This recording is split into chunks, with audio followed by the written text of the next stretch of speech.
ഈ നാടിന്റെ സാംസ്കാരിക വൈവിധ്യത്തെ തകർത്ത് രാഷ്ട്രീയ നേട്ടമുണ്ടാക്കുന്നതിന് വേണ്ടിയുള്ള നിങ്ങളുടെ വർഗീയ കളി തൃശൂർ ജില്ല അനുവദിക്കാൻ പോകുന്നില്ല.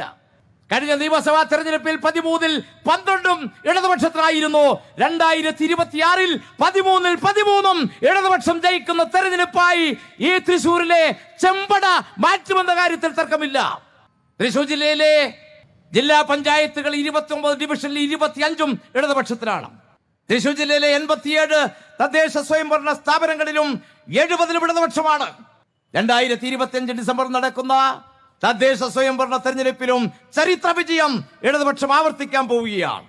ഈ ഇടതുപക്ഷ പ്രസ്ഥാനം, കമ്മ്യൂണിസ്റ്റ് പ്രസ്ഥാനം ഉയർത്തിപ്പിടിച്ച ചെങ്കൊടിയുടെ ഈ ചുവപ്പുണ്ടല്ലോ, ഈ ധീരരക്ഷസാക്ഷികളുടെ ഈ പതാകയിൽ ഒഴുകി വീണ ചോരയുടെ കളറാണ്, അതിന്റെ നിറമാണ്, അതിന്റെ കരുത്താണ് ഈ പാർട്ടിക്ക്. അതുകൊണ്ട് മാധ്യമങ്ങളുടെ പരിലാളനകൾ ഒരിക്കലും ഞങ്ങൾക്ക് ലഭിച്ചിട്ടില്ല. ആ മാധ്യമങ്ങൾ കമ്മ്യൂണിസ്റ്റ് പ്രസ്ഥാനത്തെ തകർക്കാൻ എല്ലാ മാർഗങ്ങളും 1990-കളിൽ 1957-കളിൽ കമ്മ്യൂണിസ്റ്റ് പാർട്ടി ഇവിടെ ശക്തിയാർജിക്കുന്ന കണ്ട കാലം മുതൽ മലയാള മനോരമയും മാതൃഭൂമിയും വലതുപക്ഷ മാധ്യമങ്ങളും ഒന്നും ഈ പാർട്ടിയെ സഹായിക്കാനല്ല, ഈകഴ്ത്താനുള്ള പരിശ്രമം നടത്തുകയാണ് ചെയ്തത്. അതുകൊണ്ടൊന്നും ഈ പാർട്ടി അതിന്റെ പ്രവർത്തനം അവസാനിപ്പിക്കുകയല്ല, രാജ്യത്തെ മതനിരപേക്ഷതയും ജനാധിപത്യവും സംരക്ഷിക്കാനുള്ള പോരാട്ടത്തിന് നേതൃത്വം കൊടുക്കുകയാണ്. ഇന്ത്യ രാജ്യത്ത് BJP ഗവൺമെന്റ് ഉയർത്തുന്ന ഭീഷണിയെ ചെറുത്തു തോൽപ്പിക്കാൻ ഇന്ത്യയിലെ ഏറ്റവും വലിയ പാർട്ടിയൊന്നുമല്ല കമ്മ്യൂണിസ്റ്റ് പാർട്ടി. പക്ഷേ രാജ്യത്ത് BJPക്കെതിരായി അവരുയർത്തുന്ന വർഗീയ കോർപ്പറേറ്റ് ഭരണത്തിനെതിരായി ഏറ്റവും ശക്തമായ ആശയ പ്രചരണത്തിന് നേതൃത്വം കൊടുക്കുന്ന പാർട്ടി ഏതെന്ന് ചോദിച്ചാൽ ആ പാർട്ടിയുടെ പേരാണ് കമ്മ്യൂണിസ്റ്റ് പാർട്ടി ഓഫ് ഇന്ത്യ, മാർക്സിസ്റ്റും ഇടതുപക്ഷവും. അതുകൊണ്ട് BJPയുടെ കണ്ണിലെ കരടാണ് ഈ പാർട്ടി. ഇന്ത്യ രാജ്യത്ത് 18ാം ലോക്സഭാ തെരഞ്ഞെടുപ്പിൽ BJP അവർ പ്രതീക്ഷിച്ചത് കനത്ത ഭൂരിപക്ഷത്തോടെ അധികാരത്തിൽ തിരിച്ചു വരാൻ കഴിയുമെന്നാണ്. അതുകൊണ്ടാണ് ഇന്ത്യയിലെ പ്രധാനമന്ത്രി നമ്മുടെ തൃശ്ശൂരിൽ വന്നു. അദ്ദേഹം തൃശ്ശൂരിൽ പ്രസംഗിച്ചു. 400-ലധികം സീറ്റ്, 400 പാർ, ഇതാണ് BJPയുടെ മുദ്രാവാക്യം. എന്തിനാ 400-ലധികം സീറ്റ്? രാജ്യത്ത് കേവല ഭൂരിപക്ഷത്തിന് 543-ന്റെ പകുതി പോരെ. എന്നാൽ BJPയുടെ ലക്ഷ്യമതായിരുന്നില്ല. അവർക്ക് കേവല ഭൂരിപക്ഷം പോരാ. ഇന്ത്യൻ പാർലമെന്റിൽ 3/2 ഭൂരിപക്ഷമാണ് BJP ലക്ഷ്യം വെച്ചത്. ആ 3/2 ഭൂരിപക്ഷം എന്തിനാ? ഈ രാജ്യത്തിന്റെ ഭരണഘടന തിരുത്തിയെഴുതണമെങ്കിൽ ഇന്ത്യൻ പാർലമെന്റിൽ ലോകസഭയിലും രാജ്യസഭയിലും 3/2 ഭൂരിപക്ഷം വേണം. അതിനാണ് സാക്ഷാൽ നരേന്ദ്രമോദി പറഞ്ഞത് 400 പാർ, 400-ലധികം. എന്താ 18ാം ലോകസഭയുടെ ഫലം? 18ാം ലോകസഭയുടെ ഫലം എന്താ? കേവല ഭൂരിപക്ഷം ഉണ്ടായിരുന്ന BJPക്ക് ആ കേവല ഭൂരിപക്ഷം നഷ്ടപ്പെടുത്തിയ തെരഞ്ഞെടുപ്പാണ്. 303 സീറ്റ് 17ാം ലോകസഭയിൽ ഉണ്ടായിരുന്ന BJPക്ക് 60 സീറ്റാണ് കുറഞ്ഞത്. അതും ഇന്ത്യയുടെ പ്രധാനമന്ത്രി പങ്കെടുത്ത യോഗങ്ങളിലെല്ലാം നടത്തിയ വർഗീയ പ്രചാരവേല, അതിലൂടെ വോട്ടുകൾ സമാഹരിക്കാം എന്ന BJPയുടെ പ്രതീക്ഷയാണ് രാജ്യത്തെ ജനങ്ങൾ തകർത്തത്. അവർ രാജ്യത്തെ വർഗീയവൽക്കരിക്കാൻ, ഇന്ത്യയുടെ ജനതയെ വിഭജിക്കാൻ അതിനുള്ള മുദ്രാവാക്യമല്ലേ മുന്നോട്ട് വെച്ചത്? ഇന്നലെ പാർലമെന്റിൽ ഒരു നിയമം അവതരിപ്പിച്ചു. ഒരു രാജ്യം ഒരു തെരഞ്ഞെടുപ്പ്. ഈ രാജ്യത്തെ പാർലമെന്റ് തെരഞ്ഞെടുപ്പും നിയമസഭാ തെരഞ്ഞെടുപ്പും പഞ്ചായത്ത് മുനിസിപ്പൽ തെരഞ്ഞെടുപ്പും എല്ലാം ഒരുമിച്ച് നടത്താൻ കഴിയുന്ന ഒരു നിയമം, ഒരു രാജ്യം ഒരു തെരഞ്ഞെടുപ്പ്. ജമ്മു കാശ്മീരിൽ പോലും 2-3 ഘട്ടത്തിലാണ് തെരഞ്ഞെടുപ്പ് നടത്തുന്നത്. ആ രാജ്യമാണ് ഒരു രാജ്യം ഒരു തെരഞ്ഞെടുപ്പ്. ഒരു രാജ്യം ഒരു നിയമം, ഏകീകൃത സിവിൽ കോഡ്. ഒരു രാജ്യം ഒരു യൂണിഫോം. ഒരു രാജ്യം ഒരു മതം. ഇതാരുടെ മുദ്രാവാക്യം? ഇന്ത്യൻ ജനതയുടെ മുദ്രാവാക്യമാണോ? ഇത് RSSന്റെ മുദ്രാവാക്യമാണ്. ആ മുദ്രാവാക്യം രാജ്യത്ത് നടപ്പിലാക്കുന്നതിന് വേണ്ടിയാണ് BJP ഗവൺമെന്റ് നിൽക്കുന്നത്. 1950-ൽ നമ്മുടെ രാജ്യത്തിന്റെ എഴുതപ്പെട്ട ഭരണഘടന ഡോക്ടർ അംബേദ്കർ ഈ രാജ്യത്തിന് സമ്മാനിച്ച ഭരണഘടന. ആ ഭരണഘടനയുടെ സവിശേഷത എന്താ? ആ സവിശേഷത ഇന്ത്യയിലെ ജനങ്ങളെ ഒരുമിച്ച് ചേർക്കുന്ന ഭരണഘടനയാണ്. നമ്മുടെ രാജ്യത്തിന്റെ ഏറ്റവും പ്രത്യേകത ബഹുസ്വരതയാണ്. സാർവദേശീയമായ എല്ലാ മതവിഭാഗങ്ങളും ജീവിക്കുന്ന രാജ്യമാണ് നമ്മുടെ രാജ്യം.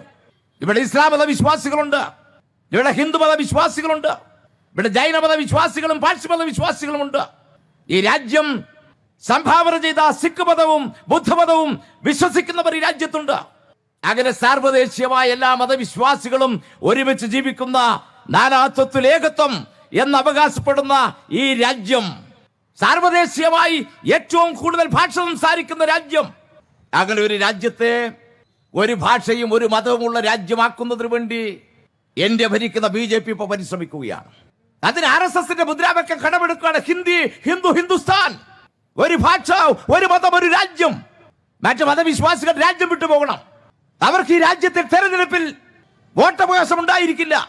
അവർക്ക് ഈ രാജ്യത്ത് ജീവിക്കണമെങ്കിൽ രണ്ടാം കട പൗരന്മാരായി ജീവിക്കാം. അതിനല്ലേ പൗരത്വ ഭേദഗതി നിയമം നടപ്പിലാക്കിയത്? ഈ രാജ്യത്ത് പിറന്നു വീണ മനുഷ്യരെല്ലാം ഈ രാജ്യത്തെ പൗരന്മാരാണ് എന്ന നിയമം മാറ്റിയത് എന്തിനാണ് BJP? രാജ്യത്തിന്റെ ചരിത്രത്തിൽ ഇതുവരെ ഇല്ലാത്ത ഒരു പുതിയ മാറ്റം എന്തിനാണ് ഈ രാജ്യത്ത് കൊണ്ടുവന്നത്? ജനങ്ങളെ പരസ്പരം ആക്രമിക്കുന്നവരാക്കി മാറ്റാൻ, മതസൗഹാർദ്ദത്തിന്റെ, മതനിരപേക്ഷതയുടെ നാടിനെ തകർക്കാൻ. അതിനുവേണ്ടി ഇന്ത്യ രാജ്യത്ത് കഴിഞ്ഞ തെരഞ്ഞെടുപ്പിൽ 400 പാർ പറഞ്ഞവൻ കനത്ത തിരിച്ചടിയാണ് അഭിമുഖീകരിച്ചത്. ആ തെരഞ്ഞെടുപ്പിൽ BJP ഉപയോഗിച്ച പ്രധാനപ്പെട്ട മുദ്രാവാക്യം ഞങ്ങൾ രാമക്ഷേത്രം നിർമ്മിച്ചു എന്നാണ്. ബാബരി പള്ളി ഇരുന്ന് തകർത്ത് തരിപ്പണമാക്കി അവിടെ തന്നെ രാമക്ഷേത്രം നിർമ്മിച്ചു. സാധാരണ ക്ഷേത്രം നിർമ്മിച്ചാൽ അതിന്റെ പൂജാതി കർമ്മങ്ങൾ ചെയ്യുന്നതാരാ? അതിന് പ്രാണപ്രതിഷ്ഠ നിർവഹിക്കുന്നതാരാ? സന്യാസിമാരാണ്, പുരോഹിതന്മാരാണ്. എന്നാൽ അയോധ്യയിലെ രാമക്ഷേത്രത്തിന്റെ പ്രാണപ്രതിഷ്ഠ ആരാണ് നിർവഹിച്ചത്? ഇന്ത്യയിലെ പ്രധാനമന്ത്രി നരേന്ദ്രമോദി. എന്തിനാ നരേന്ദ്രമോദി പൂജാരിയുടെ പണി ഏറ്റെടുത്തത്? രാജ്യത്ത് പരമാവധി വിഭജനമുണ്ടാക്കി വോട്ടുകൾ സമാഹരിക്കാൻ വേണ്ടിയാണ്. ആ ഉത്തർപ്രദേശിൽ കഴിഞ്ഞ തെരഞ്ഞെടുപ്പിൽ BJPക്ക് ജയിക്കാൻ കഴിഞ്ഞോ? 17ാം ലോക്സഭാ തെരഞ്ഞെടുപ്പിൽ BJPക്ക് ഉത്തർപ്രദേശിൽ ആകെയുള്ള 80 ലോക്സഭാ സീറ്റിൽ 66 BJPക്കായിരുന്നു. കഴിഞ്ഞ ലോക്സഭാ തെരഞ്ഞെടുപ്പ് കഴിഞ്ഞപ്പോൾ BJPയുടെ സീറ്റിന്റെ എണ്ണം എത്ര കുറഞ്ഞു? 66 36ആയി. 30 സീറ്റ് കുറഞ്ഞു ഉത്തർപ്രദേശിൽ മാത്രം. ഏറെ കൊട്ടിഘോഷിച്ച ഫൈസാബാദ്, അയോധ്യ സ്ഥിതി ചെയ്യുന്ന പ്രദേശം, അവിടുത്തെ പാർലമെന്റ് മെമ്പേഴ്സ് BJPക്കായിരുന്നു. തുടർച്ചയായി ലാലൻ സിംഗ് BJPയുടെ നേതാവ് MP ആയിരുന്നു. ആ അയോധ്യയിലെ പാർലമെന്റ് സീറ്റ് പോലും BJPക്ക് ജയിപ്പിച്ചെടുക്കാൻ കഴിഞ്ഞോ? അവിടെ സമാജ്വാദി പാർട്ടി ജയിച്ചില്ലേ? കനത്ത പരാജയമല്ലേ BJPക്ക് കഴിഞ്ഞ തെരഞ്ഞെടുപ്പിൽ ഉണ്ടായത്? ഇന്ന് ഇന്ത്യ ഭരിക്കാൻ BJPക്ക് ചന്ദ്രബാബു നായിഡുവിന്റെയും നിതീഷ് കുമാറിന്റെയും സഹായമില്ലാതെ സാധിക്കുമോ? ആ രണ്ടുപേരുടെ തോളിൽ കൈയിട്ട് രാജ്യം ഭരിക്കുകയാണ്. പക്ഷേ വർഗീയ അജണ്ട അവസാനിപ്പിക്കാൻ BJP തയ്യാറായോ? ആ വർഗീയ അജണ്ട വീണ്ടും ശക്തിപ്പെടുത്താനാണ് BJP തയ്യാറായിട്ടുള്ളത്. അതിന്റെ ഭാഗമായിട്ടാണ് സുപ്രീം കോടതി വിധിയെ പോലും കാറ്റിൽ പറത്തി ഉത്തർപ്രദേശിലെ സംബാലിലുള്ള മുസ്ലിം ആരാധനാലയം ബുൾഡോസർ ഉപയോഗിച്ച് തകർക്കുന്നതിലേക്ക് എത്തിയിരിക്കുന്നത്. രാജ്യത്തെ ക്ഷേത്രങ്ങൾ, മതന്യൂനപക്ഷങ്ങളുടെ ആരാധനാലയങ്ങൾ, അതെല്ലാം മുഗൾ ചക്രവർത്തിമാരുടെ കാലത്ത് ക്ഷേത്രങ്ങൾ തകർത്തുണ്ടാക്കിയതാണ് എന്ന പ്രചാരവേല നടത്തി കോടതിയെ സമീപിക്കുകയാണ്. നേരത്തെ RSS പറഞ്ഞത് ഞങ്ങൾ അയോധ്യ കഴിഞ്ഞാൽ പിന്നെ ഞങ്ങൾ ഒരു ക്ഷേത്രത്തിനും ഒരു ആരാധനാലയങ്ങൾക്കും അവകാശം പറയില്ല എന്നാണ്. അവരതിനുശേഷം പറഞ്ഞു മധുര ഞങ്ങളുടേതാണ്, കാശി ഞങ്ങളുടേതാണ്. ആ മധുരയും കാശിയും ഇന്ന് സംഘർഷ ഭൂമിയാക്കി മാറ്റിയിരിക്കുന്നു.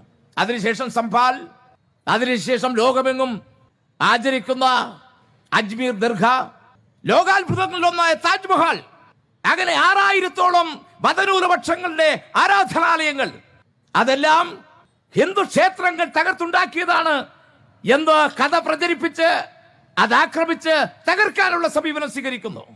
ഇതിന്റെയൊക്കെ ഒരേ ഉദ്ദേശമുള്ളൂ. ആ ഉദ്ദേശം ജനങ്ങളിൽ നിലനിൽക്കുന്ന മതസൗഹാർദ്ദത്തിന്റെ, മതനിരപേക്ഷതയുടെ അംശത്തെ ഇല്ലാതാക്കാനാണ്. അങ്ങനെ അവരെ വർഗീയവൽക്കരിക്കാനാണ്. 1991 നമ്മുടെ രാജ്യത്ത് നിലവിൽ വന്ന ഒരു നിയമമുണ്ട്.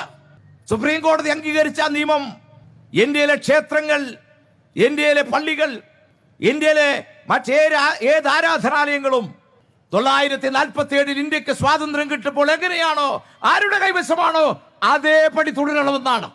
അതിനെ അട്ടിമറിക്കാനാണ് BJP സർവ്വവിധ സന്നാഹങ്ങളുമായി ഇപ്പൊ ഇറങ്ങിയിരിക്കുന്നത്. അവർക്ക് രാജ്യത്തെ കോർപ്പറേറ്റ് മുതലാളിമാരെ സേവിക്കണം, അത് തുടർച്ചയായി ഭരണം കിട്ടണം, രാജ്യത്തിന്റെ സമ്പത്ത് വിൽക്കുക, അതാണ് അവർ ഉദ്ദേശിക്കുന്നത്. ഇന്ത്യയുടെ പ്രധാനമന്ത്രിയാകാൻ അദാനിയുടെ സ്വന്തം വിമാനത്തിൽ വന്നിറങ്ങിയ ഗുജറാത്തിലെ മുഖ്യമന്ത്രിയായിരുന്ന മോദി രാജ്യത്തിന്റെ സമ്പത്ത് അദാനിക്ക് ഓരോന്നായി വിട്ടുകൊടുക്കുകയാണ്. നമ്മുടെ പൊതുമേഖലാ സ്ഥാപനങ്ങൾ, നമ്മുടെ രാജ്യത്തെ സമ്പന്നമായ ഭൂപ്രദേശങ്ങൾ, അങ്ങനെ ലോകസമ്പന്നരുടെ പട്ടികയിലേക്ക് അദാനി എത്തിക്കാൻ 7.5 പതിറ്റാണ്ട് കൊണ്ട് രാജ്യം നേടിയ സമ്പത്ത് മുഴുവൻ അദാനിക്ക് കൊടുക്കുന്ന ഒരു ഇടനിലക്കാരനായി ഇന്ത്യയിലെ BJP ഭരണം മാറിയില്ലേ? നമ്മുടെ BSNL, നമ്മുടെ MTNL, നമ്മുടെ LIC, നമ്മുടെ സിമെന്റ് ഫാക്ടറി, നമ്മുടെ ഓയിൽ ONGC, നമ്മുടെ ഇന്ത്യൻ ഓയിൽ കോർപ്പറേഷൻ, നമ്മുടെ ഭാരത് പെട്രോളിയം, നമ്മുടെ ബെമൽ, വെടിയുണ്ട മുതൽ കവചിത വാഹനം ഉണ്ടാക്കുന്ന നമ്മുടെ രാജ്യത്തെ ആയുധ നിർമ്മാണശാലകൾ ഓരോന്നായി കൊടുക്കുകയല്ലേ? അതിന് മോദിയും കൂട്ടരും പറയുന്നത് രാജ്യത്തിന്റെ ഗവൺമെന്റ് ഉത്തരവാദിത്തമല്ല ഇതൊന്നും, അതെല്ലാം വ്യവസായികൾ നടത്തട്ടെ എന്നാണ്. എന്നിട്ട് പറയുന്നത് ആ ലോകത്തെ ഏറ്റവും സമ്പന്നമായ രാജ്യമായി ഇന്ത്യ ഞങ്ങൾ മാറ്റാൻ പോവുകയാണ്, 5 ട്രില്യൺ എക്കണോമിയുള്ള രാജ്യമായി ഇന്ത്യ ഇതാ വികസിക്കുന്നു എന്നാണ് BJP-ക്കാർ പ്രസംഗിക്കുന്നത്. രാജ്യത്തിന്റെ കടം 169 ലക്ഷം കോടി കവിഞ്ഞിരിക്കുന്നു. നരേന്ദ്രമോദി ഇന്ത്യയുടെ പ്രധാനമന്ത്രിയാകുന്നതിന് മുമ്പ് ഗുജറാത്തിലെ മുഖ്യമന്ത്രിയായിരുന്നു. അന്ന് മോദി പറഞ്ഞത് ഡോളറും രൂപയുമായിട്ടുള്ള വ്യത്യാസം ഇന്ത്യ ഗവൺമെന്റ് ഉത്തരവാദിത്തമാണ് എന്ന്. ഒരു ഡോളർ കിട്ടണമെങ്കിൽ 85 രൂപ കൊടുക്കണം. നരേന്ദ്രമോദി അധികാരത്തിൽ വരുമ്പോൾ 54 ആയിരുന്നു. രാജ്യത്തിന്റെ സമ്പത്ത് എങ്ങനെയാണ് ചോർന്നു പോകുന്നത്? 947 ഒരു ഡോളർ സമം 1 രൂപ എന്ന് 10 വർഷത്തെ മോദി ഭരണത്തിന് ശേഷം ഒരു ഡോളർ 85 റുപ്യ. രാജ്യത്ത് കടുത്ത വിലക്കയറ്റം, ദാരിദ്ര്യം, പട്ടിണി. ലോക പട്ടിണി സൂചികയിൽ ഇന്ത്യയുടെ സ്ഥാനം 111. നമ്മളെക്കാൾ മെച്ചമാണ് പാകിസ്ഥാൻ, നമ്മളെക്കാൾ മെച്ചമാണ് നേപ്പാൾ, നമ്മളെക്കാൾ മെച്ചമാണ് അഫ്ഗാനിസ്ഥാൻ. ഭരണസ്ഥിരതയില്ലാത്ത രാജ്യങ്ങളിൽ പോലും, അയൽ രാജ്യങ്ങളെ പോലും ഇന്ത്യയെക്കാൾ മെച്ചപ്പെട്ട നില സംജാതമായിരിക്കുന്നു. നമ്മളൊക്കെ ഓർക്കുന്നത് ഏറ്റവും കൂടുതൽ പട്ടിണിക്കാർ ആഫ്രിക്കൻ രാജ്യങ്ങളിലാണ്. അവരൊക്കെ എത്രയോ മുമ്പിലാണ് നമ്മുടേത്. പട്ടിണിക്കാരുടെ എണ്ണം അനുസരിച്ച് നോക്കിയാൽ നമ്മൾ മുമ്പിലാണ്. അവരെ സഹായിക്കാൻ എന്തെങ്കിലും പദ്ധതിയുണ്ടോ? 2014 BJP അധികാരത്തിൽ വരുമ്പോൾ പറഞ്ഞത് പ്രതിപക്ഷം 2.5 കോടി തൊഴിൽ ചെറുപ്പക്കാർക്ക് കൊടുക്കും. കഴിഞ്ഞ 10 വർഷമായി BJP-യുടെ സംഭാവന എന്താ? ഓരോ വർഷവും തൊഴിൽ കമ്പോളത്തിലേക്ക് വരുന്ന ചെറുപ്പക്കാർ 1.98 ലക്ഷമാണ്. അവരെ സംരക്ഷിക്കാൻ ഇന്ത്യയുടെ ഗവൺമെന്റിന്റെ എന്തെങ്കിലും പരിപാടി ഉണ്ടോ? 2 അക്കം കടന്നു ഇപ്പൊ തൊഴിലായ്മ നിരക്ക്. വിലക്കയറ്റത്തിന്റെ തോതോ സാധാരണ മനുഷ്യൻ ജീവിക്കാൻ കഴിയാത്ത പ്രതിസന്ധിയല്ലേ ഈ രാജ്യത്ത് സൃഷ്ടിച്ചിട്ടുള്ളത്? അരിയുടെയും ഗോതമ്പിന്റെയും വില 30% വർദ്ധിച്ചിരിക്കുന്നു. പച്ചക്കറിയുടെയും പാലിന്റെയും മുട്ടയുടെയും വില 40% വർദ്ധിച്ചിരിക്കുന്നു. ഇന്ത്യ ഗവൺമെന്റിന് ഇതിനെക്കുറിച്ച് എന്തെങ്കിലും ആശങ്കയുണ്ടോ? മോദിയും കൂട്ടരും രാജ്യത്തെ യഥാർത്ഥ കണക്ക് പുറത്തു വരാതിരിക്കുന്നതിന് വേണ്ടി ഇന്ത്യയുടെ കണക്കുകൾ തയ്യാറാക്കുന്ന ഔദ്യോഗിക സംവിധാനം സ്റ്റാറ്റിസ്റ്റിക്കൽ സർവേ ഓഫ് ഇന്ത്യ അതിനെ തന്നെ പിരിച്ചുവിട്ടു. RSS നുണ ഫാക്ടറി വരുന്ന കഥകൾ, അതാണ് കണക്കായി പുറത്തു വരുന്നത്. യഥാർത്ഥത്തിലുള്ള ഒരു വസ്തുതയും പുറത്തുവിടാൻ ഇന്ന് ഇന്ത്യയുടെ ഗവൺമെന്റ് ഭയപ്പെടുകയാണ്. ആ ഭരണം നിലനിർത്തുന്നതിന് വേണ്ടിയാണ് രാജ്യത്ത് വർഗീയതയും അതുപോലെ അസഹിഷ്ണുതയും ശക്തിപ്പെടുത്താൻ BJP പരിശ്രമിക്കുന്നത്. അവർക്ക് കേരളത്തിനോടുള്ള പകയെന്താ? കേരളം രാജ്യത്തിന് ബദലായ ഒരു ഭരണം കാഴ്ചവെക്കുന്നു. ഇവിടെ ഇന്ത്യ രാജ്യത്ത് ഇടതുപക്ഷത്തിന്റെ ഏറ്റവും വലിയ ശക്തി കേന്ദ്രം കേരളം. രാജ്യത്ത് അവശേഷിക്കുന്ന ഇടതുപക്ഷ ഗവൺമെന്റ് അവർ ഈ രാജ്യത്തെ കോർപ്പറേറ്റ് ഭരണത്തിന് വെല്ലുവിളി ഉയർത്തുന്നു. അവർ രാജ്യത്തെ മതനിരപേക്ഷത സംരക്ഷിക്കുന്നു.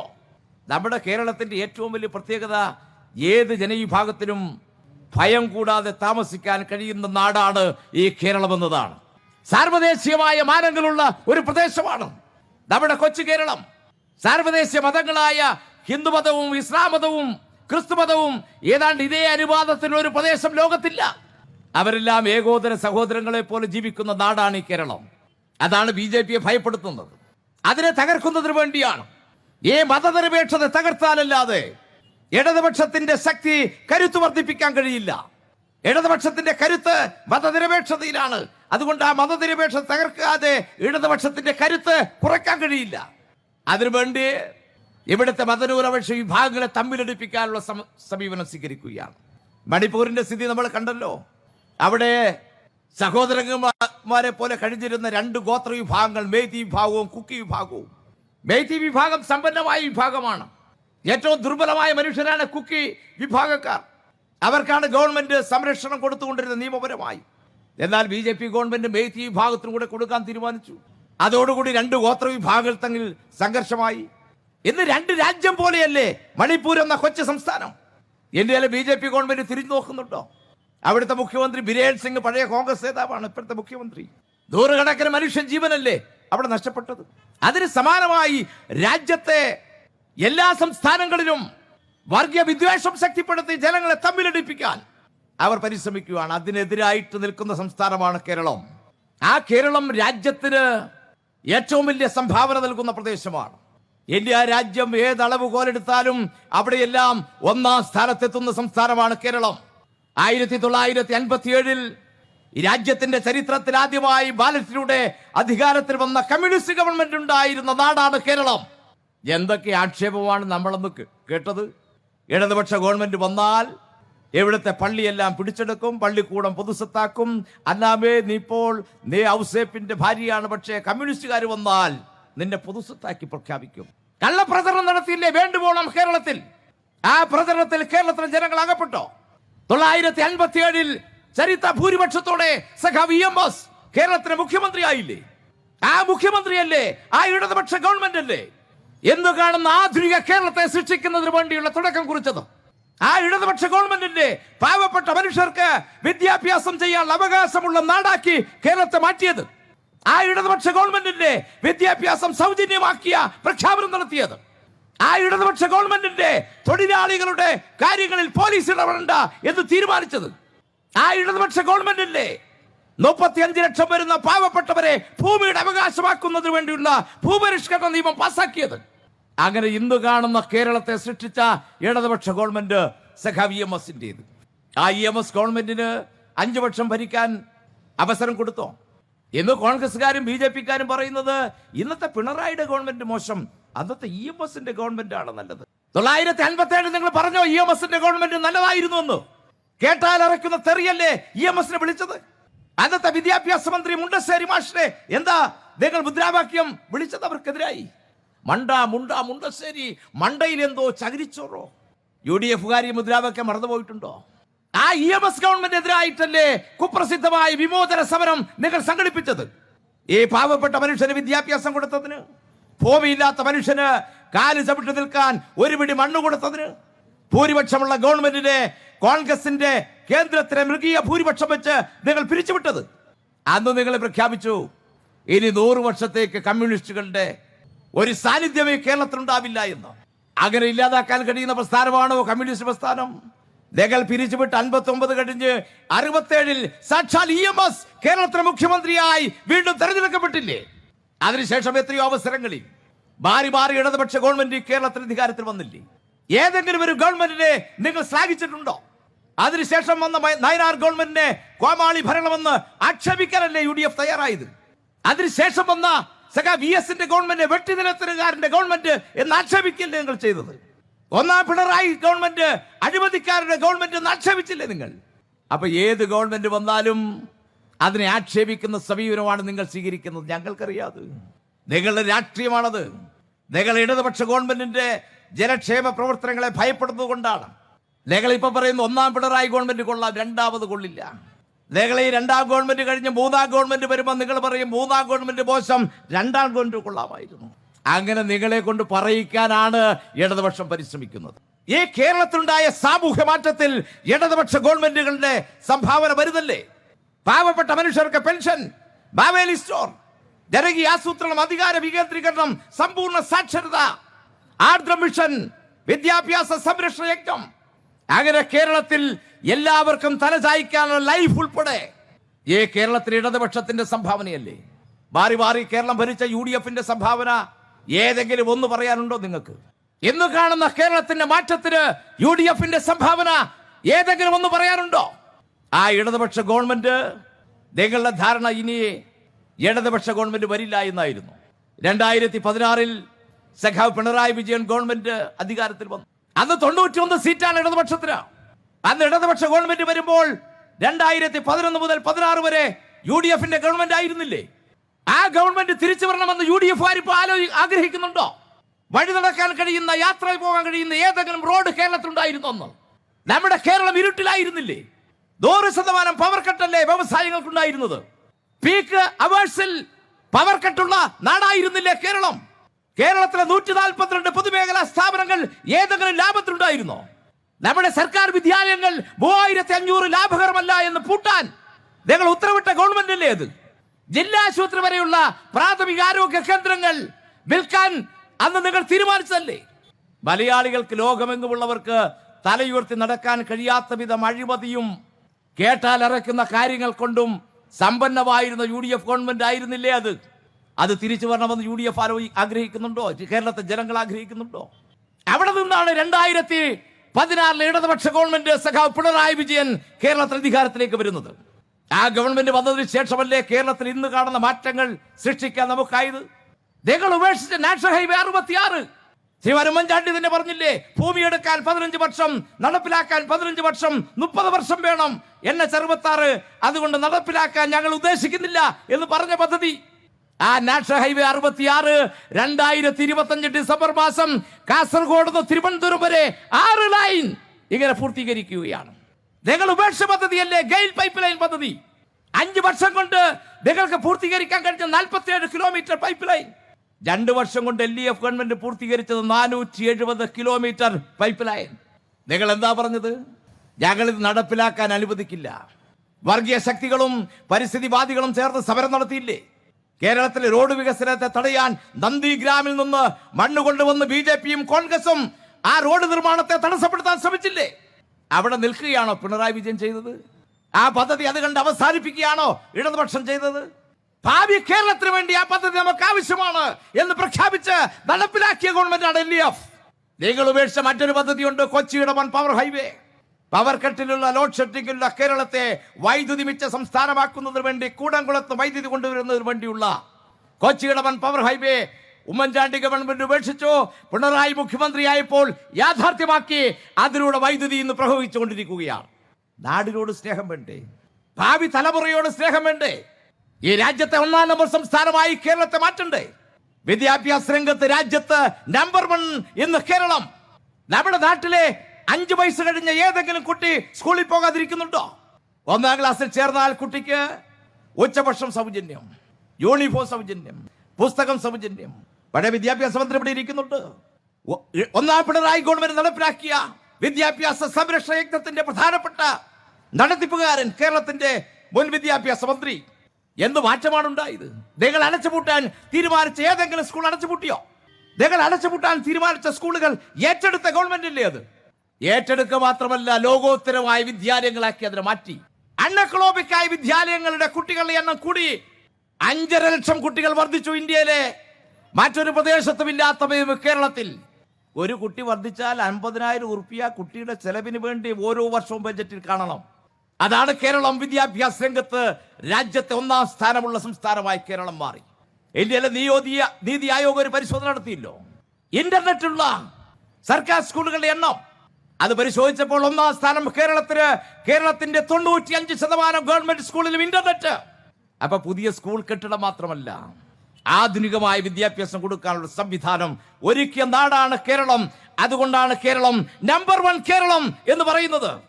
ആരോഗ്യരംഗത്ത് കേരളം 1-ാം സ്ഥാനത്തല്ലേ? രാജ്യത്ത് നീതി ആയോഗ് ഇന്ത്യയിലെ പ്രാഥമിക ആരോഗ്യ കേന്ദ്രങ്ങളിൽ 1 മുതൽ 10 വരെയുള്ള സ്ഥാനം അടയാളപ്പെടുത്തി. 1-ാം സ്ഥാനം കേരളത്തിന്. 2-ാം സ്ഥാനം നോക്കിയപ്പോൾ അതും കേരളത്തിന്. 3, 4, 5, 6, 7, 8, 9, 10 ആദ്യത്തെ 10 സ്ഥാനങ്ങളിൽ കേരളം മാത്രം. അതാണ് കേരളത്തിന്റെ ആരോഗ്യരംഗം. 680 പ്രാഥമിക ആരോഗ്യ കേന്ദ്രങ്ങളെ കുടുംബാരോഗ്യ കേന്ദ്രങ്ങളാക്കി മാറ്റി. ഉമ്മൻചാണ്ടിയുടെ കാലത്ത് ഡോക്ടറുണ്ടോ? UDFന്റെ കാലത്ത് മരുന്നുണ്ടോ? ഏതെങ്കിലും മനുഷ്യ സർക്കാർ ആശുപത്രിയിൽ പോകുന്നുണ്ടോ? അഴിമതിയുടെ കൂത്തരങ്ങായിരുന്നില്ലേ അവിടെ? ഇന്ന് നാട്ടിൻപുറത്തെ ആളുകൾ പോയി വിശ്രമിക്കാനിരിക്കുന്ന സങ്കേതമായി കുടുംബാരോഗ്യ കേന്ദ്രങ്ങൾ മാറിയില്ലേ? മരുന്നും ചികിത്സയുമുള്ള കേന്ദ്രങ്ങളായി നമ്മുടെ ആശുപത്രികൾ മാറിയില്ലേ? ലോകം മുഴുവൻ ബാധിച്ച കോവിഡ് മഹാമാരി, ആ കോവിഡ് മഹാമാരി ലോകത്ത് ഫലപ്രദമായി കൈകാര്യം ചെയ്ത രാജ്യങ്ങളുടെ പട്ടിക വേൾഡ് ഹെൽത്ത് ഓർഗനൈസേഷൻ പ്രസിദ്ധീകരിച്ചു. അപ്പൊ അവിടെ നോക്കിയപ്പോൾ അവിടെ കേരളം ഒരു രാജ്യമല്ല, പക്ഷേ വേൾഡ് ഹെൽത്ത് ഓർഗനൈസേഷൻ കേരളത്തെ അടയാളപ്പെടുത്തിയിരിക്കുകയാണ്. ഏറ്റവും മികച്ച നിലയിൽ കോവിഡ് മഹാമാരിയെ കൈകാര്യം ചെയ്ത പ്രദേശം കേരളം. അമേരിക്കയിൽ പോലും 60 കഴിഞ്ഞ മനുഷ്യൻ ഓക്സിജൻ സിലിണ്ടർ മാറ്റി 59കാരന് വെച്ചു കൊടുക്കുന്ന രാജ്യമായി മാറിയപ്പോൾ ഇവിടെ 104 വയസ്സുള്ള അന്നാമ ചേടുത്തിമാർ ചികിത്സ കഴിഞ്ഞ് ആരോഗ്യവതികളായി ആശുപത്രിയുടെ പടിയിറങ്ങിപ്പോകുന്ന കാഴ്ച ലോകത്തിന് അത്ഭുതമായിരുന്നു. അതാണ് കേരളം. ആരോഗ്യരംഗത്ത് നമ്പർ 1 കേരളം. വയോജനങ്ങളുടെ സംരക്ഷണത്തിൽ 1-ാം സ്ഥാനം കേരളം. കുട്ടികളുടെ സംരക്ഷണത്തിൽ 1-ാം സ്ഥാനം കേരളം. എവിടെ എടുത്താലും കേരളം 1-ാം സ്ഥാനം. ഇന്ത്യ ഭരിക്കുന്ന BJP ഭരിക്കുന്ന സംസ്ഥാനങ്ങളിൽ എവിടെയെങ്കിലും ഉണ്ടോ? ഇവരെ ഇടയ്ക്ക് പറയൂല്ലോ, ഗോപാലകൃഷ്ണൻ കൂട്ടരും ഞങ്ങൾ ഇടയ്ക്ക് UP പോവും. ആരെങ്കിലും പോയിട്ടുണ്ടോ? ഏതെങ്കിലും BJPക്കാരൻ UP പോയിട്ടുണ്ടോ? കാരണം UP പോയാൽ 65 വയസ്സ് മരിക്കണം. കേരളത്തിൽ നിന്നാൽ 75 വയസ്സിലെ മരിക്കേണ്ട കാര്യമുള്ളൂ. ആയുർദൈർഘ്യം എന്ന് രാജ്യത്തെ ആയുർദൈർഘ്യത്തെക്കാൾ കൂടുതൽ ആയുർദൈർഘ്യമുള്ള നാടാണ് കേരളം. അതുകൊണ്ട് ഒറ്റ ബി ജെ പിക്കാരന് പോകത്തില്ല. ബി ജെ പി മുഖ്യമന്ത്രി യോഗി ആദിത്യനാഥിന്റെ മണ്ഡലമാണ് ഗോരഖ്പൂർ. അവിടെ ഒരു മെഡിക്കൽ കോളേജ് ഉണ്ട്, അതിന്റെ പേര് BRD മെഡിക്കൽ കോളേജ് എന്നാണ്. 485 കുട്ടികൾ ഓക്സിജൻ കിട്ടാതെ മരിച്ച ഒരു മെഡിക്കൽ കോളേജാണ് BRD മെഡിക്കൽ കോളേജ്. അവിടെ ഓക്സിജൻ എത്തിച്ചു കൊടുക്കാനല്ല, അതിന് ശ്രമിച്ച ഡോക്ടറെ തന്നെ പുറത്താക്കി. ആ BRD മെഡിക്കൽ കോളേജ് ഉത്തർപ്രദേശിലെ 16 ജില്ലകൾക്ക് ആകെയുള്ള മെഡിക്കൽ കോളേജാണ്. ഇവിടെ ഒരു ജില്ലയിൽ 5-6 മെഡിക്കൽ കോളേജാണ്. അതാണ് കേരളത്തിന്റെ ആരോഗ്യരംഗത്തുള്ള പ്രത്യേകത. കോവിഡ് മഹാമാരി വന്ന് ഇന്ത്യയിലെ BJP സർക്കാർ എന്തെങ്കിലും ചെയ്തോ? 65,000 കോടി ബഡ്ജറ്റിൽ മാറ്റിവെച്ചു. കോവിഡ് ആശുപത്രി ഉണ്ടാക്കാനോ കോവിഡ് വാക്സിൻ ഉണ്ടാക്കാനോ ഈ രാജ്യത്തെ ഗവൺമെന്റുകളെ സഹായിക്കാനോ ഇന്ത്യയിലെ BJP ഗവൺമെന്റ് സന്നദ്ധമായോ? ഇല്ലെന്ന് മാത്രമല്ല, ഇന്ത്യയിലെ പ്രധാനമന്ത്രി മോദിജി പറഞ്ഞു, നിങ്ങൾ അടുക്കളയിൽ പോകൂ, ഒരു പാത്രം എടുക്കൂ, ഒരു തവിയെടുക്കൂ, കൊട്ടു, ഗോ കൊറോണ, ഗോ കൊറോണ. നമ്മുടെ നാട്ടിലെ BJPക്കാർ വീടുകൾ വന്ന് പറഞ്ഞില്ലേ മോദിജി പറഞ്ഞ കാര്യം? എന്നിട്ടും കൊറോണ പോകുന്നില്ലെങ്കിൽ ടോർച്ച് എടുക്കൂ, അടിക്കൂ, ഗോ കൊറോണ. ഒരു പരിഷ്കൃത സമൂഹത്തെ ഇങ്ങനെ അഭ്യാസം കൊണ്ട് നേരിടാനുള്ള സമീപനം സ്വീകരിക്കുകയല്ലേ? അവിടെയല്ലേ കേരളം ആരോഗ്യരംഗത്ത് വീരോചിതമായ നേട്ടം കൈവരിച്ച് മരണസംഖ്യ ഏറ്റവും കുറഞ്ഞ നാടായി ഉത്തരേന്ത്യൻ സംസ്ഥാനങ്ങളിൽ ഗംഗാനദിയിലൂടെ ശവശരീരങ്ങൾ BJP ഭരിക്കുന്ന സംസ്ഥാനങ്ങളിൽ ഒഴുകിപ്പോകുന്ന വാർത്ത വായിച്ച നമ്മൾ ലോകത്തെ ഏറ്റവും കുറഞ്ഞ മരണസംഖ്യയുള്ള നാടായി ഈ കേരളത്തെ LDF ഗവൺമെന്റ് മാറ്റുന്നത് കണ്ടില്ലേ? അതിന് സാക്ഷ്യം വഹിച്ചില്ലേ? രാജ്യത്തെ ജനങ്ങൾ ഒരു നേരത്തെ ആഹാരത്തിന് വേണ്ടി തെരുവുകളിൽ അലഞ്ഞു നടക്കുന്ന കാഴ്ച നമ്മൾ കണ്ടു. ഈ കേരളത്തിലെ ഏതെങ്കിലും ഒരു മനുഷ്യൻ പട്ടിണി കിടന്നോ? ലോക്ക്ഡൌണും അതുപോലെ പുറത്തിറങ്ങാൻ കഴിയാത്ത സാഹചര്യത്തിൽ തൊഴിലെടുക്കാൻ പോലും പോകാൻ കഴിയാത്ത മനുഷ്യരെ സംരക്ഷിക്കാൻ ഇവിടെ ഒരു ഗവൺമെന്റ് ഉണ്ടായിരുന്നു. ആ ഗവൺമെന്റ് LDF ആണ്. അതിന്റെ മുഖ്യമന്ത്രിയുടെ പേര് സഖാവ് പിണറായി വിജയൻ എന്നാണ്. 95 ലക്ഷം വരുന്ന മനുഷ്യർക്ക് അവരുടെ വീടുകളിൽ ഭക്ഷ്യക്കിറ്റ് എത്തിച്ചു കൊടുത്ത് പട്ടിണി കിടക്കാതെ ഒരു മനുഷ്യൻ പോലും ഇവിടെ പട്ടിണി കിടക്കാതിരിക്കുക എന്ന ലക്ഷ്യം യാഥാർത്ഥ്യമാക്കിയ ഒരു LDF ഗവൺമെന്റ് സഖാവ് പിണറായിയുടെ ഗവൺമെന്റ്. BJPയും കോൺഗ്രസും എന്നിട്ടും സമരം ചെയ്തു. എന്താ ഒരു സമരം? പിണറായി കൊടുത്ത കിറ്റിലെ കടുകിന്റെ വലിപ്പം കുറഞ്ഞുപോയി, ശർക്കരയ്ക്ക് വേണ്ടത്ര കറുപ്പില്ല. സമരം നടത്തില്ലേ നിങ്ങൾ? എന്നാൽ കേരളത്തിലെ ജനങ്ങൾ നിങ്ങൾക്കൊപ്പം നിൽക്കാൻ തയ്യാറായോ? നിങ്ങൾ അമിതമായി ആഹ്ലാദിച്ചു. ഇടതുപക്ഷ ഗവൺമെന്റ് ഇപ്പൊ അധികാരം വിട്ടു പോകും, ഉടൻ തന്നെ ഭരണം ഞങ്ങളുടെ കൈ വരും. 2020-21 കാലയളവിൽ ഈ കേരളത്തിൽ നിങ്ങൾ നടത്തിയ പ്രചാരവേല അതല്ലേ? കോൺഗ്രസും BJPയും ഒരുമിച്ച് ചേർന്ന് ഇടതുപക്ഷ ഗവൺമെന്റ് ആക്രമിച്ചില്ലേ? ഇടതുപക്ഷ ഗവൺമെന്റിനെ അട്ടിമറിക്കുന്നതിന് വേണ്ടിയുള്ള കള്ള പ്രചാരവേല ഏറ്റെടുത്തില്ലേ? സ്വർണ്ണക്കടത്തിന്റെ പേരിൽ, ഖുറാനിൽ സ്വർണം കടത്തിയതിന്റെ പേരിൽ എത്രയോ വിപുലമായ വാർത്തകളാണ് നിങ്ങൾ കൊടുത്തത്. മലയാള മനോരമയും മാതൃഭൂമിയും കേരള കൗമുദിയും ഏഷ്യാനെറ്റും അതുപോലെ വിവിധ ചാനലുകളും മത്സരിച്ച് വാർത്ത കൊടുത്തില്ലേ? ഇടതുപക്ഷ ഗവൺമെന്റിന്റെ അന്ത്യം കുറിക്കും. ഇപ്പോൾ ഇതാ കുടുങ്ങാൻ പോകുന്നു, കുരുക്ക് മുറുകുന്നു. ഒരു വർഷം കുരുക്കിയില്ലേ നിങ്ങൾ? നമ്മുടെ രാജ്യത്തെ സകലവിധ അന്വേഷണ ഏജൻസികളുടെ ഓഫീസ് ഈ കേരളത്തിൽ തുടങ്ങിയില്ലേ? Central bureau of investigation, enforcement directorate, CID, income tax, ഏതെങ്കിലും ഒരു ഓഫീസ് അവശേഷിച്ചോ ഇവിടെ ഇല്ലാത്തത്? 2.5 വർഷക്കാലം അന്വേഷണം നടത്തിയില്ലേ? മുഖ്യമന്ത്രിയെ പോയിട്ട് ഏതെങ്കിലും മന്ത്രിയെ നിങ്ങൾക്ക് പ്രതിയാക്കാനായോ? മന്ത്രിമാർ വേണ്ട, ഇടതുപക്ഷ പ്രവർത്തകൻ കമ്മ്യൂണിസ്റ്റ് പാർട്ടി ഓഫ് ഇന്ത്യ മാർക്സിസ്റ്റിന്റെ ഒരു ബ്രാഞ്ച് സെക്രട്ടറി അയൽക്കാരനെ പോലും പ്രതിയാക്കാൻ കഴിഞ്ഞോ? ഇടതുപക്ഷ ഗവൺമെന്റ് വരാതിരിക്കാൻ നിങ്ങൾ നടത്തിയ ആ ശ്രമങ്ങൾ പാഴ്വേലയായി പോയില്ലേ? മാധ്യമങ്ങളുടെ എഴുത്ത് എത്ര ടൺ മഷി നിങ്ങൾ ഉപയോഗിച്ചു? എത്ര ലിറ്റർ, എത്ര ടൺ പേപ്പർ നിങ്ങൾ ഉപയോഗിച്ചു? ഇടതുപക്ഷ ഗവൺമെന്റിനെ കടമുഴക്കാൻ നിങ്ങൾ കഴിഞ്ഞോ? അതിനുശേഷം ഇപ്പോഴും വീണ്ടും ആ വേട്ടയാട തുടർന്നുകൊണ്ടിരിക്കുകയല്ലേ? 2 ദിവസം മുമ്പാണ് കരിമന്നൂർ കേസിന്റെ പ്രതി ചേർക്കപ്പെട്ടിരുന്ന പാർട്ടിയുടെ ലോക്കൽ കമ്മിറ്റി മെമ്പർ അരവിന്ദാക്ഷ ജാമ്യം കൊടുത്തുകൊണ്ടുള്ള വിധി വന്നത്. UDFക്കാരും BJPക്കാരും ആ വിധി വന്നതോടുകൂടി ഇപ്പൊ മിണ്ടാട്ടമില്ല. എന്താ കേരള ഹൈക്കോടതിയുടെ വിധി? ആ വിധിയിൽ കേരള ഹൈക്കോടതി വ്യക്തമാക്കിയിരിക്കുകയാണ്, എൻഫോഴ്സ്മെന്റ് പറഞ്ഞ വാദങ്ങൾ അംഗീകരിക്കാൻ ഒന്നും കാണുന്നില്ല. അതിനേക്കാൾ ഞങ്ങൾക്ക് വിശ്വാസ്യത നിങ്ങൾ പ്രതി ചേർത്തിട്ടുള്ള ഈ മനുഷ്യർ പറയുന്ന കാര്യമാണ്. നിങ്ങളുടെ അന്വേഷണം എന്തു തീരുമെന്നോ എത്ര കാലം ഇനി എടുക്കുമെന്നോ ഒരു ധാരണയും നിങ്ങൾക്കുമില്ല എന്ന് ഞങ്ങൾക്ക് മനസ്സിലായി. സാധാരണ കള്ളപ്പണ കേസിൽ പരമാവധി ശിക്ഷ 3 വർഷം മുതൽ 7 വർഷം വരെയാണ്. 1.5 വർഷമായി മനുഷ്യനെ ഒന്നുമില്ലാതെ ജയിലിലിട്ടിരിക്കുന്നു. അതുകൊണ്ട് ഞങ്ങൾ നിരുപാധികമായി ജാമ്യം കൊടുക്കുകയാണ്. പറഞ്ഞില്ലേ കേരളത്തിലെ ഹൈക്കോടതി? എത്ര കാലമായി നിങ്ങൾ കേരളത്തിലെ കമ്മ്യൂണിസ്റ്റ് പാർട്ടി ഓഫ് ഇന്ത്യ മാർക്സിസ്റ്റിനെയും ഇടതുപക്ഷത്തെയും വേട്ടയാടി?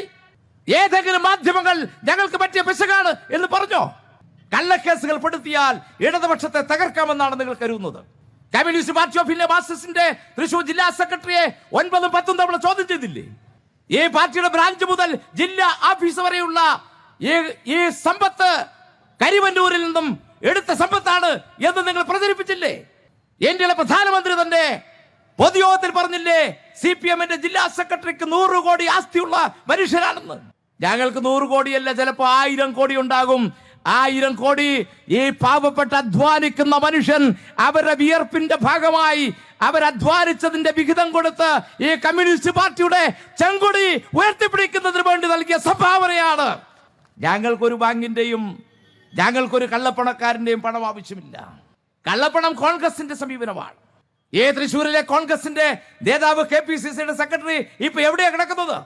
30 കോടിയുടെ കേസിൽ ജയിലിൽ കിടക്കുന്ന KPCCയുടെ സെക്രട്ടറിയുള്ള ഒരു പാർട്ടി അവർ ഇടതുപക്ഷത്തെ ആക്രമിക്കാൻ ശ്രമിക്കും. ഇടതുപക്ഷത്തിനെതിരെ മാധ്യമങ്ങൾ ഉപയോഗിച്ചുകൊണ്ട് കള്ളപ്രചാരവേല നടത്താൻ ശ്രമിക്കും. നിങ്ങളുടെ പാഴ്പുറം കൊണ്ട് മറയ്ക്കാൻ കഴിയുന്ന സൂര്യനല്ല ഇടതുപക്ഷം, CPIM എന്ന് നിങ്ങൾ മനസ്സിലാക്കിക്കൊള്ളുക.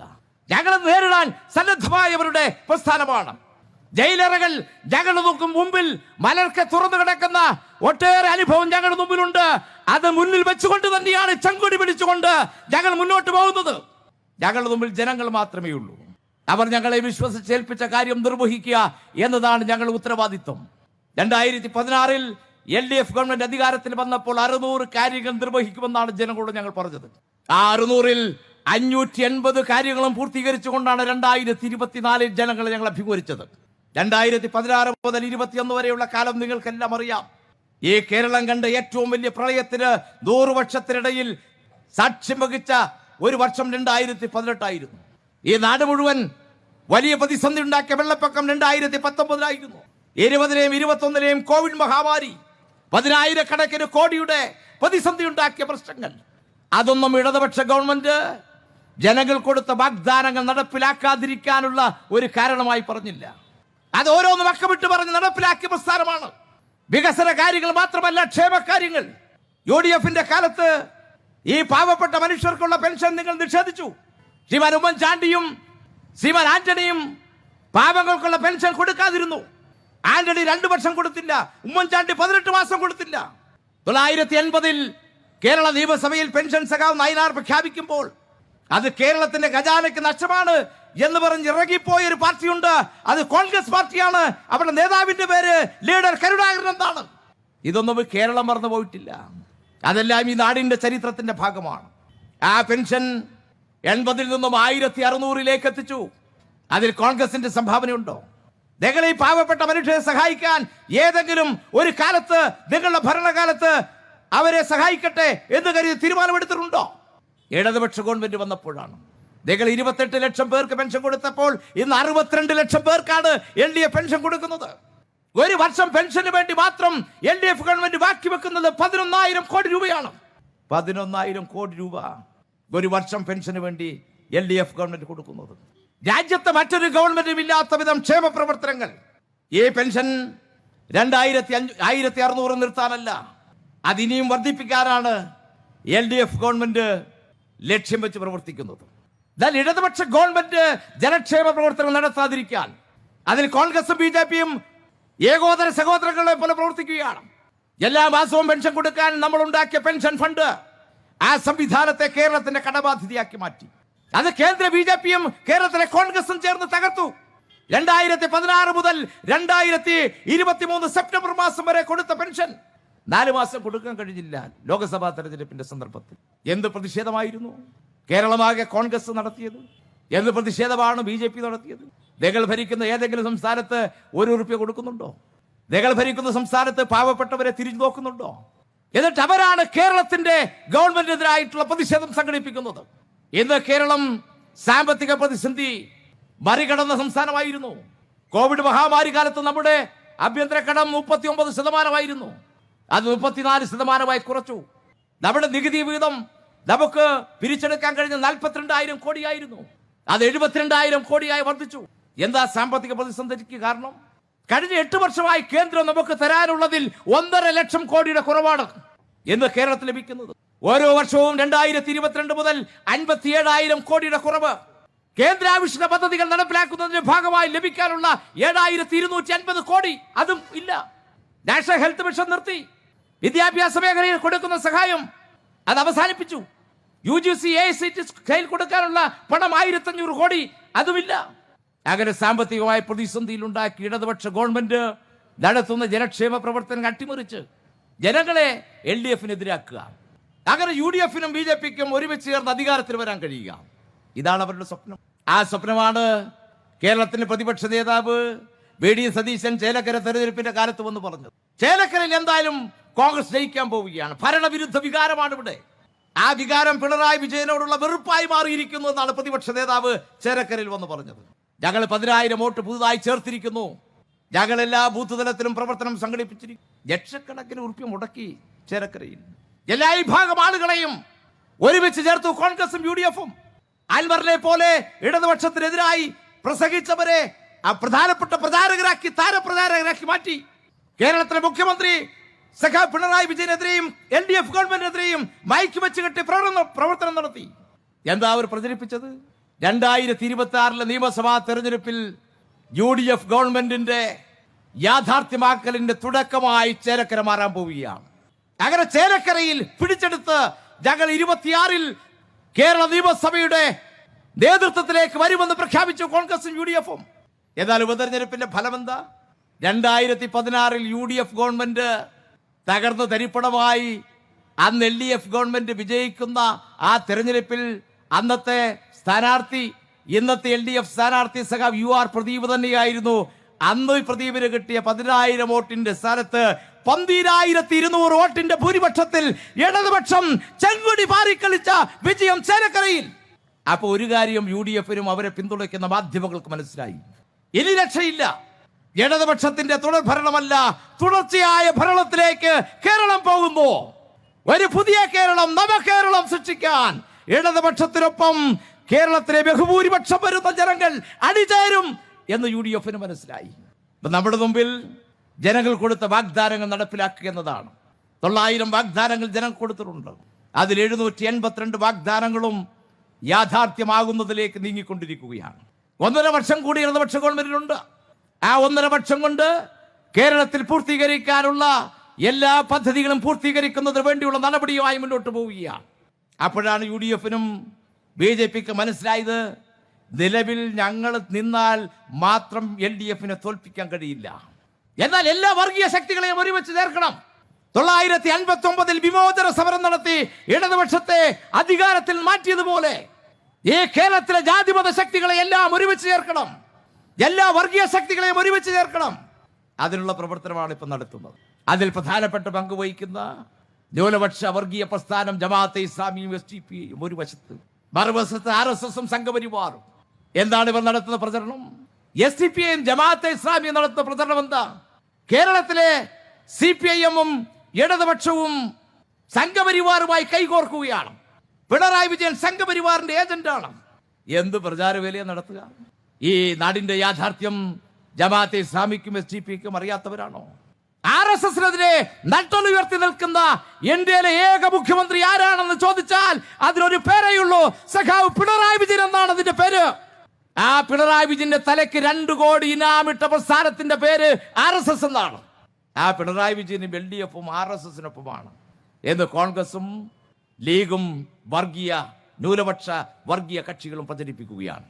കോൺഗ്രസിനോട് ഞങ്ങൾക്കൊന്നേ പറയാനുള്ളൂ, ഈ വർഗീയ ശക്തികളുമായുള്ള ചങ്ങാത്തം അത് നടത്തിയ നിങ്ങളാണ്. ഇപ്പൊ 2 നേതാക്കന്മാർ ശ്രീമാൻ സുധാകരനും സതീശനും ഒരു മറയുമില്ലാതെ വർഗീയ പ്രവർത്തനം നടത്തുന്നവരാണ്. സുധാകരൻ പറഞ്ഞത്, എനിക്ക് BJPയിലേക്ക് പോകണമെങ്കിൽ I will go with BJP. എനിക്ക് ആരുടെ സീറ്റ് വേണ്ട, BJPയിലേക്ക് പോകും. തലശ്ശേരി കലാപകാലത്ത് ഒരു മനുഷ്യർ പോലും RSSനെ വീടുകളിൽ കയറ്റാറില്ലാത്ത കാലത്ത് RSSന്റെ ശാഖയ്ക്ക് കാവൽ നിന്നവനാണ് ഞാൻ എന്ന് പ്രഖ്യാപിക്കാൻ മടിയില്ലാത്ത ആളാണ് KPSSിയുടെ പ്രസിഡന്റ്. പ്രതിപക്ഷ നേതാവ് നമ്മുടെ സതീശനാണെങ്കിലോ പൂജനീയ RSS സർവസംഘചാലകന്റെ മുമ്പിൽ ഇങ്ങനെ സാഷ്ടാംഗം പ്രണമിച്ച് നിൽക്കാൻ മടിയുമില്ലാത്ത ആളാണ്. ഇന്ന് മാത്രമല്ല, കോൺഗ്രസിന്റെ ചരിത്രം പരിശോധിച്ചാൽ RSSുമായി സന്ധി ചെയ്ത എത്രയോ സന്ദർഭമുണ്ട്. ബാബറി മസ്ജിദ് തകർക്കുന്നതിന് വേണ്ടി അന്നത്തെ ഇന്ത്യയുടെ പ്രധാനമന്ത്രിയായിരുന്ന നരസിംഹറാവു 24 മണിക്കൂറുമല്ലേ പൂജാമുറിയിൽ കയറി അടച്ചിരുന്നത്? രാജ്യത്തിന്റെ മതനിരപേക്ഷ വികാരം തകർത്തു കഴിഞ്ഞല്ലേ 23 ഭാഷയിൽ പാണ്ഡിത്യമുള്ള ഇന്ത്യയിലെ കോൺഗ്രസിന്റെ പ്രസിഡന്റും പ്രധാനമന്ത്രിയായിരുന്ന നരസിംഹറാവു പൂജാമുറിയിൽ നിന്ന് പുറത്തിറങ്ങിയത്. RSSുമായി സന്ധി ഉണ്ടാക്കിയല്ലേ ഇന്ത്യയുടെ പ്രധാനമന്ത്രിയായിരുന്ന രാജീവ് ഗാന്ധി തർക്ക സ്ഥലത്ത് ശിലാന്യാസം നടത്താൻ RSSന് തുറന്നു കൊടുത്തത്. ആ തെരഞ്ഞെടുപ്പിൽ രാജീവ് ഗാന്ധിയുടെ തെരഞ്ഞെടുപ്പ്, ഇന്ത്യയുടെ തെരഞ്ഞെടുപ്പ് പര്യടനം ആരംഭിച്ചത് അയോധ്യയിലെ രാമക്ഷേത്രത്തിന് മുമ്പിൽ, ഇന്നത്തെ ബാബറി മസ്ജിദ് മുമ്പിൽ നിന്നായിരുന്നില്ലേ? നമ്മുടെ കേരളത്തിലെ എത്ര ഉദാഹരണങ്ങൾ! 1970 പട്ടാമ്പി തെരഞ്ഞെടുപ്പിൽ സഖാവ് EMSനെതിരായി ജനസംഘവുമായി ചേർന്ന് മത്സരിച്ചതല്ലേ BJP കോൺഗ്രസ്? 71 സഖാവ് AKG പാർലമെന്റിലേക്ക് മത്സരിച്ചപ്പോൾ ജനസംഘവുമായി ഒരുമിച്ച് ചേർന്ന് ഒറ്റക്കക്ഷിയായി മത്സരിച്ചവരല്ലേ UDFകാർ? ആ ഗണത്തിൽ ഇടതുപക്ഷത്തെയോ സഖാവ് പിണറായി വിജയനെയോ നിങ്ങൾ കൂട്ടണ്ട. ഞങ്ങൾ അതിനിശ്ചിതമായി വർഗീയ ശക്തികളെ എതിർക്കും. അത് ഭൂരിപക്ഷ വർഗീയതയായാലും ന്യൂനപക്ഷ വർഗീയതയായാലും. അതാണ് ഇടതുപക്ഷത്തിന്റെ നിലപാട്. ഈ മതനിരപേക്ഷ കേരളത്തെ അങ്ങനെ നിർത്തുന്നതിന് വേണ്ടി ജീവത്യാഗം ചെയ്തവരുടെ പ്രസ്ഥാനമാണ് കമ്മ്യൂണിസ്റ്റ് പ്രസ്ഥാനം, ഇടതുപക്ഷ പ്രസ്ഥാനം. അതിനിവര് ഉണ്ടാക്കുന്ന പ്രചാരവേല എന്താ? തൃശ്ശൂർ പാർലമെന്റ് മണ്ഡലത്തിൽ സുരേഷ് ഗോപിയെ ജയിപ്പിച്ചത് LDF ആണ്. നാണമില്ലേ കോൺഗ്രസ്സുകാർക്ക് പറയാൻ? 2019 ലോക്സഭയിൽ നിങ്ങൾക്ക് കിട്ടിയതിന്റെ വോട്ടിന്റെ 89,000 വോട്ട് എവിടെ പോയി? ഞങ്ങൾ അന്നത്തേക്കാൾ കൂടുതൽ 16,000 വോട്ടുകൾ അധികമായി കരസ്ഥമാക്കിയിട്ടുണ്ട്. ഞങ്ങൾക്ക് ചില സ്ഥലത്ത് കുറച്ച് വോട്ടുകൾ നഷ്ടപ്പെട്ടിട്ടുണ്ടാവാം. പക്ഷെ കോൺഗ്രസിന്റെ മൃഗീയമായ വോട്ടിന്റെ ബലത്തിലല്ലേ BJP തൃശ്ശൂർ വിജയിച്ചത്? നിങ്ങൾ അങ്ങനെ പല സമയത്തും BJP വിജയിപ്പിച്ചിട്ടില്ലേ? കേരള നിയമസഭയിൽ BJPക്ക് അക്കൗണ്ട് ഉണ്ടാക്കി കൊടുത്തത് UDF അല്ലേ? തിരുവനന്തപുരത്ത് നേമത്ത് അന്ന് മത്സരിച്ച UDF സ്ഥാനാർത്ഥിക്ക് കെട്ടിവെച്ച കാശ് നഷ്ടപ്പെട്ടില്ലേ? ആരാണ് ആ BJPയുടെ അക്കൗണ്ട് പൂട്ടിച്ചത്? ഈ LDF അല്ലേ? 2021 നിയമസഭാ തെരഞ്ഞെടുപ്പിൽ കേരളത്തിലെ മുഖ്യമന്ത്രി സഖാവ് പിണറായി വിജയൻ പറഞ്ഞു, ഈ തെരഞ്ഞെടുപ്പിൽ BJPയുടെ അക്കൗണ്ട് ഞങ്ങൾ പൂട്ടിക്കും. അങ്ങനെ 21 തെരഞ്ഞെടുപ്പിൽ BJPയെ പരാജയപ്പെടുത്തി LDFന്റെ നേതാവ് സഖാവ് V ശിവൻകുട്ടി നിയമം പിടിച്ചെടുത്തില്ലേ? അതുകൊണ്ട് ഞങ്ങൾ പറയുന്നു, തൃശ്ശൂരത്തെ അക്കൗണ്ട് ഇപ്പൊ BJPയുടെ ഉണ്ട്. അടുത്ത തെരഞ്ഞെടുപ്പിൽ ആ അക്കൗണ്ട് LDF പൂട്ടിച്ചിരിക്കും. ഇത് LDF ആണ് പറയുന്നത്.